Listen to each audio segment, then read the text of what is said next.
All right. Well, welcome to the fifth class of Astrology 101. We'll be talking about the houses. We had the entire class and something happened to the recording, so I'm recording it again for you. So I hope you enjoy it. All right. So I will be sharing my screen. All right. So I've created these images in AI for this presentation, and I'll be talking both about Vedic astrology and tropical astrology. And we're using the same image on the right that we've been using all along in our class so that you can feel comfortable with the images and the storyline. So the houses follow several things. They follow the body from the head with Aries or the first house, all the way around to the feet in Pisces, the 12th house, as well as the different stages of life, the beginning, the individuation, possessions, communication, and so forth, as well as psychological dynamics and developmental dynamics. So I hope you'll enjoy this. And I think by incorporating both the Vedic and the tropical, that you'll have a deeper understanding of what these houses mean. These are the stages of life, where the planets play out their story and what domain. So I hope you'll enjoy this. And I love this image of this dashing fellow with his wonderful cloak. This is a wonderful image to exemplify the first house of self, of expression of self. Let me read some of the things that I've written here. The first house, the house of self. Um, in Vedic astrology, it's called the Lagna, and in tropical astrology, it's called the Ascendant. It's very, very, very important house, and it designates not only the first house, but where all the other houses fall.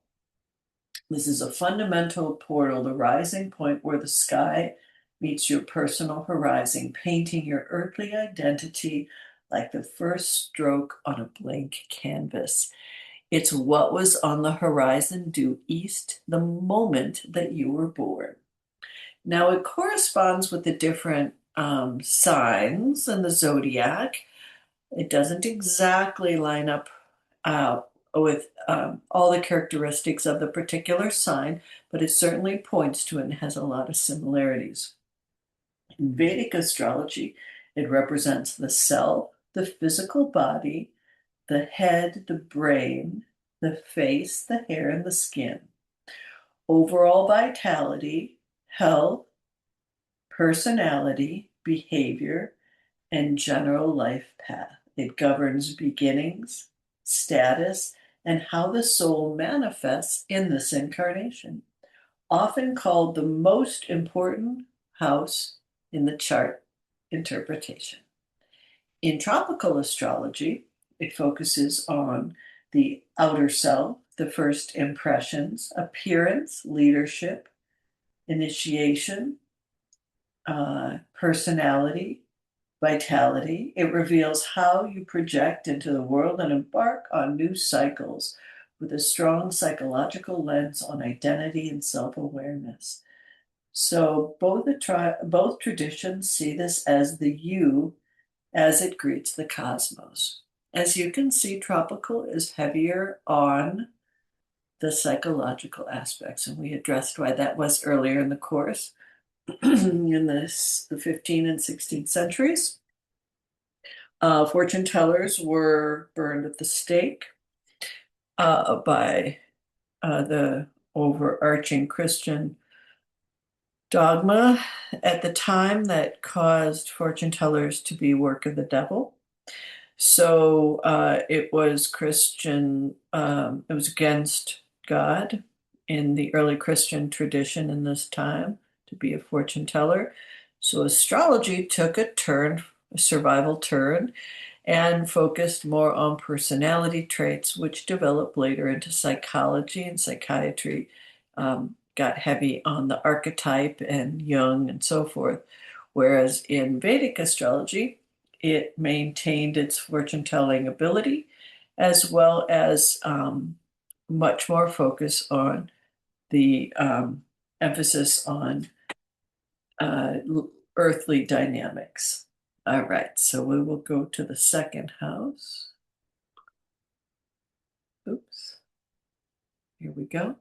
And I love this image. This is a wonderful example of value, both personal value and worldly value. Excuse me. And I thought this image really exemplified that. So the second house, the house of wealth and values. Here the stars stretch the treasures we gather, material, vocal, and familial, like a still life painting of abundance and sustenance. In Vedic astrology, it governs accumulated wealth, savings, assets, family, especially immediate family, speech, voice, food habits, face and throat, early education, self-worth through possessions. It reflects what we value enough to preserve. In tropical astrology, it rules personal resources, income, material security, values, self-esteem, sensory pleasures like taste and touch. It explores how we build stability and define our worth beyond the self. All right, so we're going to move to the third house. I love this image. These two boys. It's the house of courage and communication. So, a dynamic sketch of short journeys, sibling bonds, and bold expression. Imagine quick brushstroke capturing everyday adventures and voices raised in courage. In Vedic astrology, it rules younger siblings, neighbors, courage, valor, communication, which covers writing, media, and singing, hobbies, skills, short travels, arms, hands, and shoulders, and a zeal for action. It shows manual dexterity. I love how this image shows the hands. In tropical astrology, it governs communication, thinking, learning, local environment, siblings, short trips, and daily rituals. It highlights mental agility, curiosity, and how we connect ideas with the immediate world. That gives you an idea of the third house. And moving to the fourth house. I just love this image. It's so beautiful. I'm dyslexic, and images really help me to align information in a way that words don't. So I'm hoping that this helps you, because this is such a wonderful expression of the fourth house of motherhood, and that's such a beautiful young boy. All right. So the fourth house, the house of home and roots, the emotional heartstone rendered like a serene landscape of inner peace, maternal nurture, and fundamental security. All right.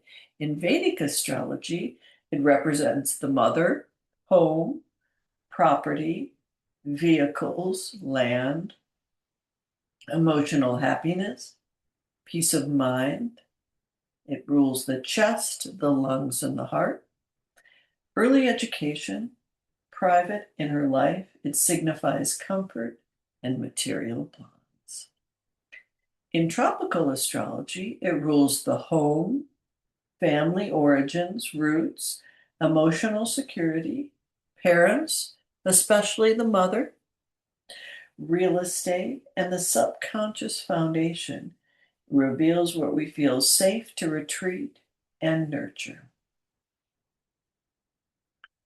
Yeah. So really it's the foundation. Excuse me.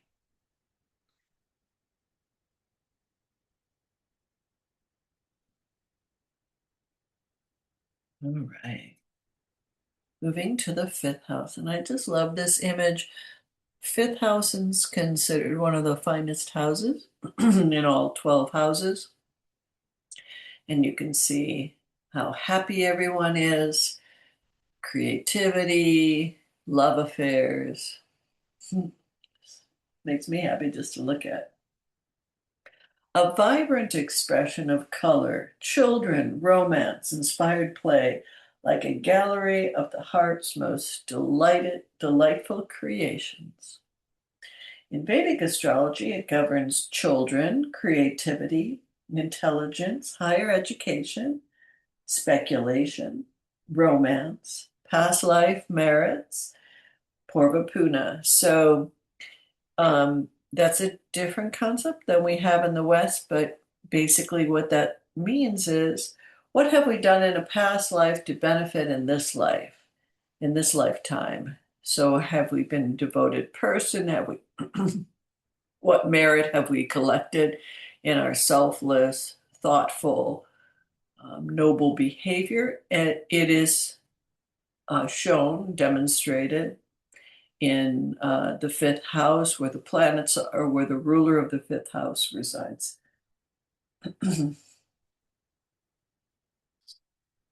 Self-expression, it links to wisdom, arts, and joyful risks. In tropical astrology, it rules creativity, children, romance, pleasure, hobbies, self-expression, and entertainment. It emphasizes fun, drama, and the pure joy of creation. I just love that image. All right, the sixth house. And all these images I created on Grok, and it took quite some time.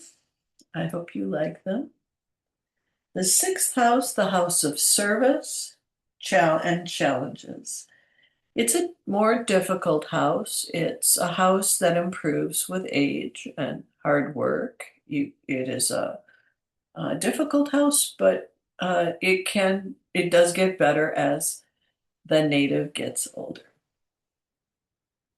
A more shadowed corner of the canvas, depicting daily labors, health hurdles, and the discipline of overcoming obstacles, like a study in resilience. In Vedic astrology, it rules enemies, debts, disease, service, work routines, litigation, and daily duties. It is a Dastana house, or a challenging house, tied to health, intestines, and overcoming adversity. In tropical astrology, it governs similarly health, daily work, service to others, routines, pets, and hygiene. It highlights practical problem solving and the body's maintenance. I like the dog and cat in that because it rules pets. I thought this was a lovely image. That's really beautiful. So the seventh house is the house of partnerships, both marriage, both personal partnerships and business partnerships. You can see that with the people on the bottom, which are demonstrating the idea of business partnerships, and of course the primary image of a romantic partner or marriage.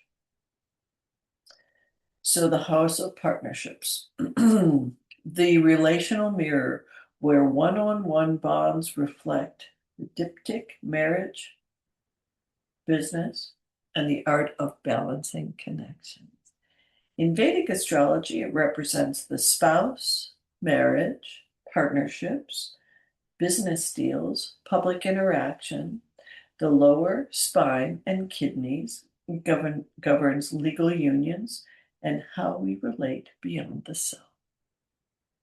In tropical astrology, it rules marriage, committed partnerships, open enemies, contracts, and one-on-one dynamics. It reveals projection and harmony in relationships. Pretty straightforward. All right. So we moved to the eighth house. I thought this image, although it wasn't the prettiest image I came up with, I thought it did an excellent job of exemplifying the ideas of, of what this eighth house talks about. It's death and rebirth. So we have the skeletons symbolizing death and the bright dynamic flowers symbolizing rebirth. So it's a difficult house, but I actually like the eighth house. It is the house of transformation and the occult. Of course, the occult is symbolic of things that are hidden. Occult doesn't mean work of the devil. It means hidden, like an occulted moon. A moon is occulted during a lunar eclipse. A mysterious and alchemical layer, hidden shifts, shared depths, and the unseen forces, like a beautiful painting of life's hidden intensities. In Vedic astrology, it rules longevity, death, inheritance, occult sciences, sudden events, in-laws, reproductive organs, and transformation. It's called the Dastana, linked to research and marital assets. So this would be where your partner's assets would be measured. In tropical astrology, it governs shared resources, intimacy, sexuality, death and rebirth, taxes, inheritance, psychological death. As you can see, the psychological aspect. In the West, it emphasizes psychological transformation and the occult. It would be where we would find the astrological arts. All right.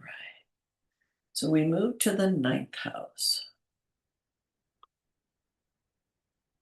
All right. I love this image. This is the second best house of the astrological wheel, and it is the house of luck and dharma. So dharma is a funny word. It's an ancient Sanskrit word, and it means right action or right path. Where is your right path?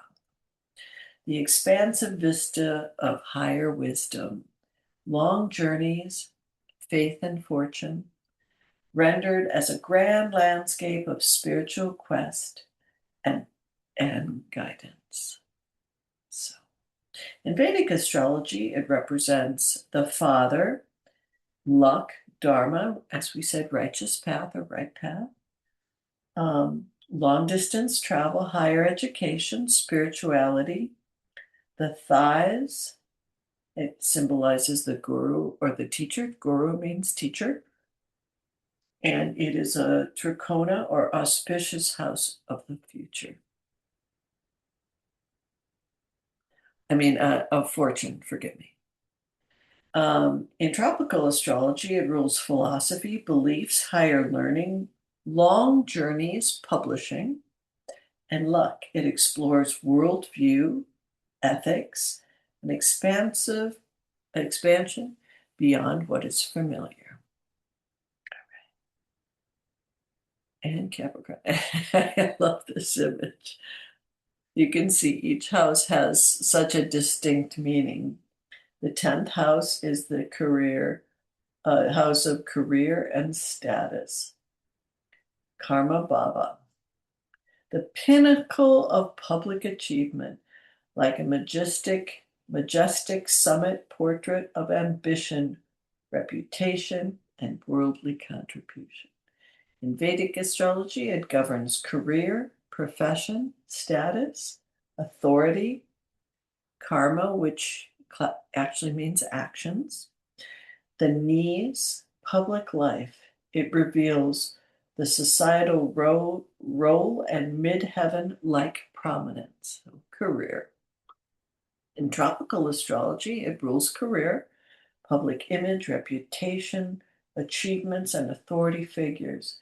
It highlights ambition and how we build legacy. Pretty straightforward on that. All right. Now we move to Aquarius. And it's a wonderful picture. The 11th house, the house of gains and community. The Lava Brava is the Sanskrit name. A network of shining connections, friends, aspirations, and flowing income depicted as a lively gathering in the stars, social salon. In Vedic astrology, it represents gains, income, elder siblings, friends, social circles, desires fulfilled, calves and ankles, large networks.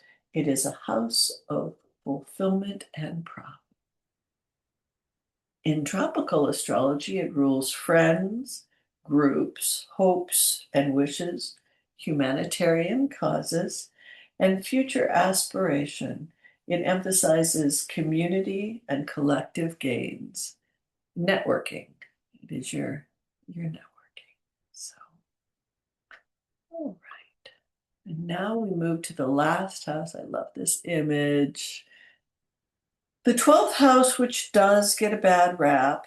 It is a difficult house, but I like the 12th house. There's a lot to be said for it. A house of release or moksha. Moksha means final liberation. Liberation from the binds that tie us to this earthly existence, the attachment to material things. It's a good thing. The eternal close of the cycle, solitude, surrender, and spiritual liberation, like a soft fading watercolor dissolving into the intimate. It does dissolve. My mentor, my astrology mentor, Linda Sherman, likes to talk about how this house also covers family karma. And I think that's so true. In Vedic astrology, it rules losses, expenses, isolation, foreign land, bed pleasures, moksha, which is liberation, final liberation, the feet, the subconscious karma, the it's tied to endings, spirituality, and hidden matters. And in tropical astrology, it governs the subconscious, secrets, isolation, spirituality, karma, hidden enemies, institutions like hospitals, retreats. It also covers prisons. It reveals what we release for soul growth.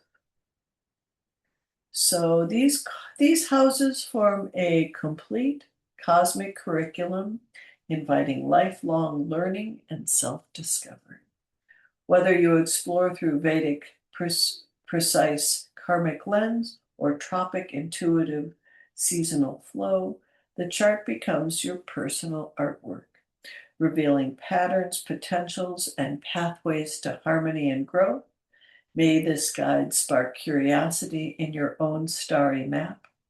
The stars are always whispering wisdom for those who listen and open their heart. If a specific house resonates with you, you wish to delve into your chart, the journey continues with wonder. So I hope you've enjoyed this presentation, and this is an introduction to the map of you. All right. Thank you so much.